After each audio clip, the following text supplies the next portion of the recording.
వినాయక చవితి వచ్చేస్తోంది. ఏర్పాట్లెలా ఉన్నాయి? పెద్ద వినాయకుణ్ణి పెట్టాలని ఆలోచిస్తున్నారా?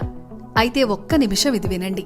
వినాయక చవితి అంటే కేవలం పూజలు చేయడం, సంబరాలు జరుపుకోవడం మాత్రమే కాదు, పర్యావరణానికి తగ్గట్టుగా జరుపుకోవడం కూడా ముఖ్యమే.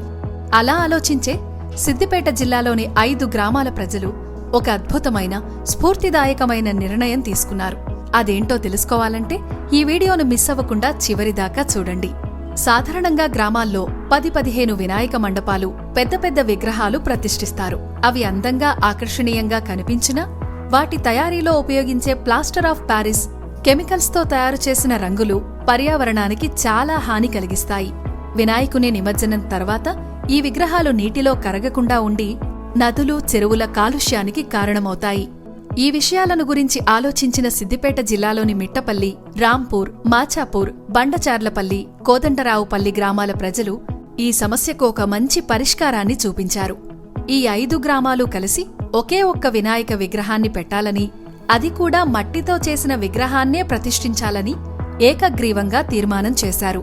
మొదటగా మిట్టపల్లి గ్రామం ఈ నిర్ణయం తీసుకుని మిగతా 4 గ్రామాలకు స్ఫూర్తినిచ్చింది. వీరు చేసిన ఈ పని వల్ల పర్యావరణాన్ని కాపాడటమే కాకుండా గ్రామంలోని ప్రజలందరూ ఒకే చోట కలిసి పండుగ జరుపుకుంటున్నారు. అసలు వినాయక చవితి ముఖ్య ఉద్దేశమే ఇది కదా. ఇలా చేయడం వల్లనే ఐకమత్యం, సమైక్యత, సహకార భావం, నాయకత్వ లక్షణాలు పెరుగుతాయి. ఇలా వీరు ప్రకృతిని కాపాడుకుంటూ మన సంప్రదాయాలను పాటిస్తూ పండుగను ఆనందంగా జరుపుకోవడం ఎంత గొప్ప విషయం కదా. మరి ఈ 5 గ్రామాలు చూపిన ఈ మార్పులో మనం కూడా భాగమవుదాం. ఐకమత్యంతో ఉందాం.